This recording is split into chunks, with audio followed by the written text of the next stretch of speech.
नमस्कार दोस्तों, स्वागत है आपका अपने चैनल स्टडी अड्डा में। तो दोस्तों फाइनली काफ़ी दिन के बाद एक वीडियो मैं आपके सामने लेकर आ गया हूं।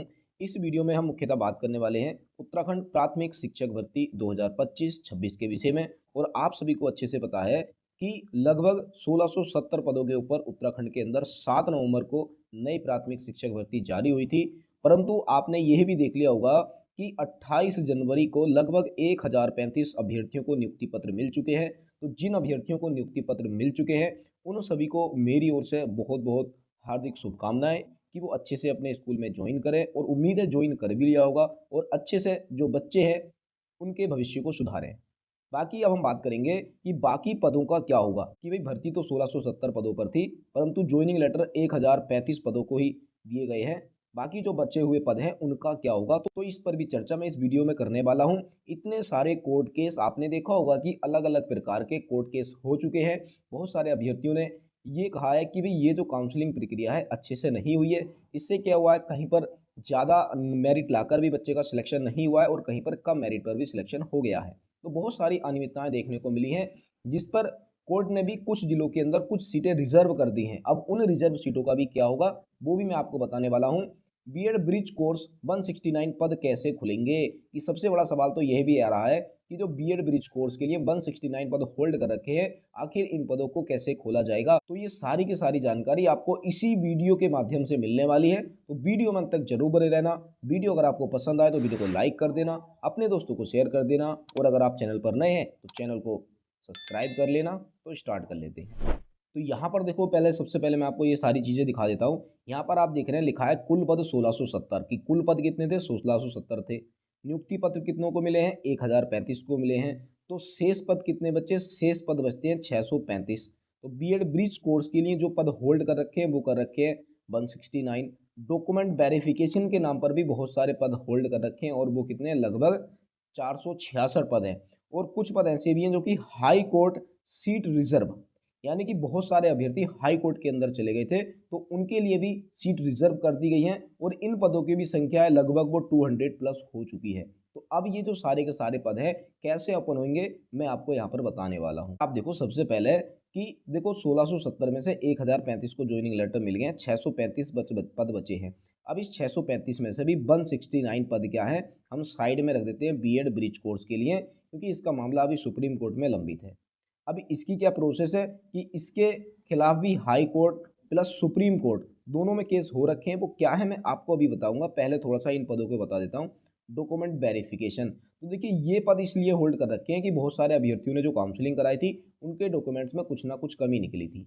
जब कुछ ना कुछ कमी निकली थी तो विभाग ने सोचा कि बाद में हम जांच करते हैं तो बहुत सारे अभ्यर्थी फर्जी पाए जाते हैं, जिसकी वजह से सीट खराब हो जाती है। तो हमारी सीट खराब ना हो, अभी हम उनका डॉक्यूमेंट वेरिफिकेशन कर लेते हैं। जो बच्चा गलत तरीके से भर्ती के अंदर आया उसको हम बाहर कर देंगे, और तुरंत ही जो बेटिंग वाला बच्चा होगा उसको हम ज्वाइनिंग दे देंगे। यानी कि इन्होंने सोचा कि हम पद खराब ना करेंगे इस तरीके से, यानी कि ये अच्छा तरीका है, कोई गलत वे नहीं है। मैं भी इसको ये कह सकता हूँ। पर अभी ये विभाग की नज़र में ये सीट क्या सारी की सारी बिल्कुल खाली पड़ी हैं। भरे हुए पद कितने हैं? सिर्फ 1035 हैं। तो इससे होगा ये कि हाई कोर्ट में जो बच्चे चले गए हैं उन्होंने ऐसे ऑर्डर करवा लिए हैं कि उनकी जो सीट है रिजर्व रखी जाए। अभी ये सीटें भी भाई खाली है अभी, तो इन खाली सीटों पर ऑर्डर हो चुके हैं। तो अब हाई कोर्ट में जो सीट रिजर्व को लेके ऑर्डर हुए हैं उसकी जो एक सुनवाई है वो 27 फरवरी को होने वाली है। तो 27 फरवरी को उसकी सुनवाई है, तो 27 फरवरी को पता चल पाएगा कि इन सीटों का क्या होना है। और यानी कि इतना जरूर मैं कह सकता हूं कि अब जब तक हाई कोर्ट में उन सीट रिजर्व का मामला बिल्कुल क्लियर नहीं हो जाता है, तब तक जहां तक मेरी उम्मीद है इन पदों पर कोई भी किसी भी तरह की नियुक्ति नहीं दी जाएगी। हाँ, ऐसा जरूर हो सकता है कि अभी देखो ये टोटल सीटें कितनी हैं? 466 हैं ब्रिज कोर्स को छोड़ने के बाद। तो ये 466 सीटें हैं। यदि हाई कोर्ट के अंदर सीट रिजर्व को लेकर कम बच्चे वहां पर पहुंचे होंगे, मान के चलो मैंने एक आइडिया लगाया कि 200 बच्चे यहाँ पर पहुंचे हैं और खाली कितनी है? 466। तो भी हाई कोर्ट ने तो सिर्फ यही कहा है ना कि ये सिर्फ 200 ही सीटें होल्ड करो, यानी कि जितने बच्चे हाई कोर्ट में गए हैं उतनी ही सीटें होल्ड करनी है। जैसे ही सुप्रीम कोर्ट में 169 पिटिशनर गए थे तो इनके लिए सीटें होल्ड हुई हैं। सेम प्रोसेस यहाँ पर होने वाला है कि हाई कोर्ट में जितने बच्चे गए हैं उनके लिए भी उतनी ही सीटें होल्ड रहने वाली हैं। बाकी जो पद बचे हुए हैं उनको क्या होगा? उनको ज्वाइनिंग लेटर दे दिए जाएंगे। कब दिए जाएंगे? तो हो सकता है जैसे ही इनका डॉक्यूमेंट वेरिफिकेशन कंप्लीट होता रहेगा वैसे ही उनको ज्वाइनिंग लेटर दे दिए जाएंगे। और आप सभी को ये पता भी होगा कि मैं और मेरे साथ में बहुत सारे साथी कल मंत्री जी के पास भी गए थे। आपने फोटो के माध्यम से भी देख लिया होगा मंत्री जी की पोस्ट पर भी, नहीं तो ये भी आप देख सकते हैं, ये सब मंत्री जी के यहाँ गए थे। यहाँ पर आप देखेंगे हमारे बहुत सारे साथी और साथ में मैं भी हूँ, यहाँ पर खड़े हैं और मंत्री जी से हम यहाँ पर वार्तालाप कर रहे हैं। ठीक हो गया ना। तो अब ये सारी चीज़ें यहाँ पर हुई हैं। तो बस यहाँ पर मैं मोटा मोटा आपको मैंने इतना बता ही दिया कि यदि 200 कोर्ट केस हुए हैं हाई कोर्ट के अंदर सीट रिजर्व को लेके, तो ये 466 सीटें खाली हैं। तो इसमें से लगभग 266 लोगों को ज्वाइनिंग लेटर दे दिया जाएगा। बाकी 200 सीटें होल्ड कर ली जाएंगी तब तक जब तक कि सीट रिजर्व को लेके फाइनल ऑर्डर नहीं आ जाता है। ठीक हो गया ना। तो बस इन लोगों को 266 को ज्वाइनिंग लेटर मिल जाएगा। ये एक एग्जांपल बता रहा हूँ कि यदि 200 लोग गए होंगे तो अगर 100 गए होंगे तो 100 सीटें होल्ड होंगी, 50 गए होंगे तो 50 सीटें होल्ड होंगी। अभी देखो ये संख्या फिक्स नहीं हुई कि कितने लोग हाई कोर्ट में गए हैं, क्योंकि लोग डेली जा ही रहे हैं। तो अब देखो, अब मैं आपको बताऊंगा ये खुलेंगी कैसे। देखो ये वाली कैसे खुलेंगी, ये तो भाई हाई कोर्ट के ऊपर डिपेंड करता है कैसे खुलेंगी। सरकार अपना पूरा जो काउंटर है वो देगी कि हाँ भाई हमने ऐसे ऐसे किया था। तो कोर्ट की और विभाग की जो भी आपस में बनेगी तब जाकर ये सीटें ओपन होंगी। अब मैं बात कर लेता हूँ कि ये जो 169 सीटें हैं ये कैसे ओपन होने वाली हैं। तो यहाँ देखो, हम बीएड ब्रिज कोर्स की बात करने से पहले हम एक छोटी सी और बात कर लेते हैं, यानी कि थोड़ा बैक में चले जाते हैं। आपने देखा होगा कि NIOS डीएलएड कैसे वैलिड हुआ था। आप सभी को अच्छे से पता है कि भाई 2017 से 19 के बीच में क्या है, NIOS ने डीएलएड कराया था बच्चों को और इसको सरकार ने इनवैलिड कर दिया था। कुछ समय बाद भाई इनका कोर्ट में केस चलता रहा तब जाके ये वैलिड हुए थे। अब ये इनवैलिड कैसे हुए थे, तो पहला हमारा यही क्वेश्चन आता है। तो देखो, इनको इनवैलिड कराने वाले जो अभ्यर्थी थे वो थे बीएड वाले अभ्यर्थी।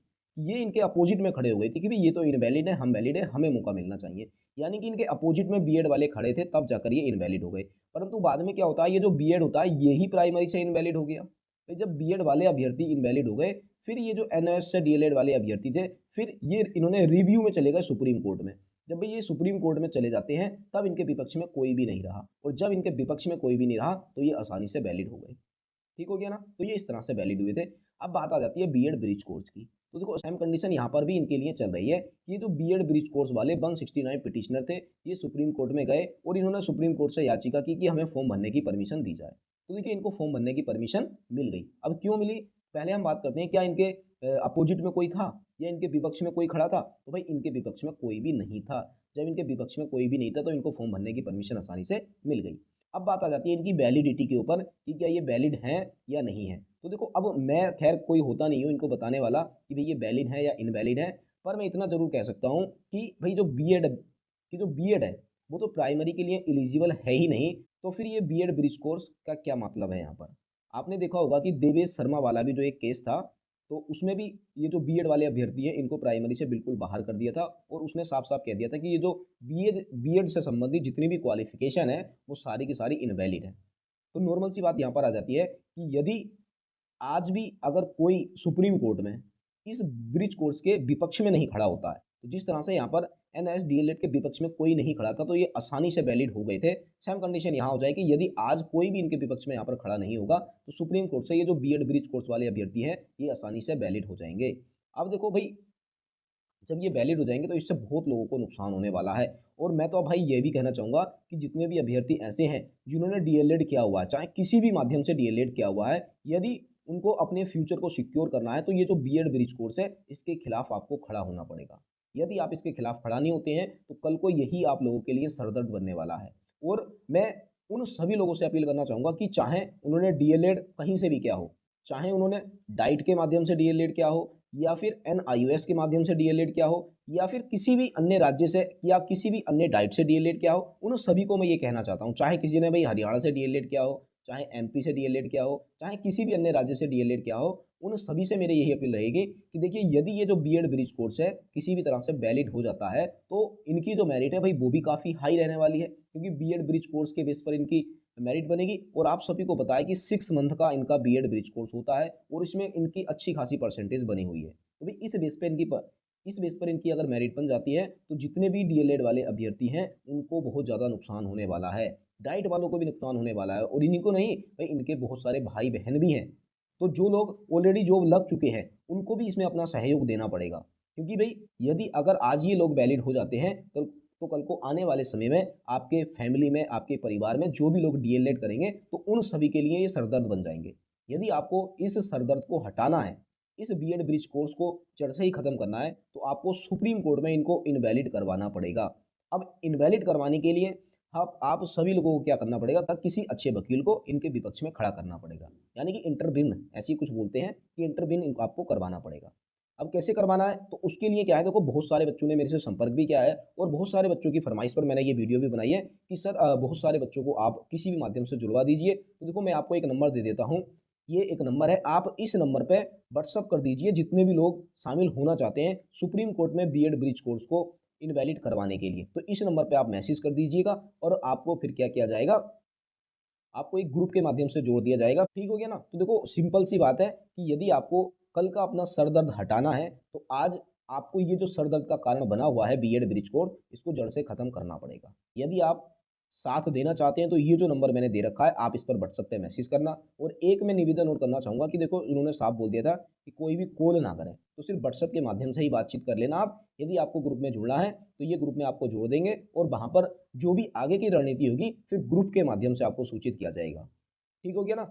बाकी आज की वीडियो यहीं पर समाप्त करते हैं। वीडियो अगर आपको पसंद आई हो, तो वीडियो को शेयर कर देना, वीडियो को लाइक कर देना और अगर आप चैनल पर नए हैं, तो चैनल को सब्सक्राइब भी कर लेना।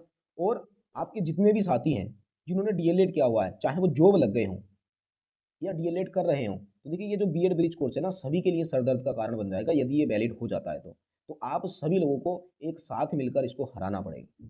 तो बस आपने क्या करना है, इस वीडियो को ज़्यादा से ज़्यादा शेयर करना है ताकि ये वीडियो हर उस व्यक्ति के पास पहुंच जाए जिसने डीएलएड किया हुआ है और वो इस ब्रिज कोर्स को हराने के लिए अपना सहयोग देने के लिए पूरा तैयार खड़ा है। तो इस वीडियो को उन लोगों तक जरूर से जरूर पहुंचाना। तो आज की वीडियो यहीं पर समाप्त करते हैं, मिलेंगे हम बहुत ही जल्द एक अगली वीडियो में, तब तक के लिए बेस्ट ऑफ लक।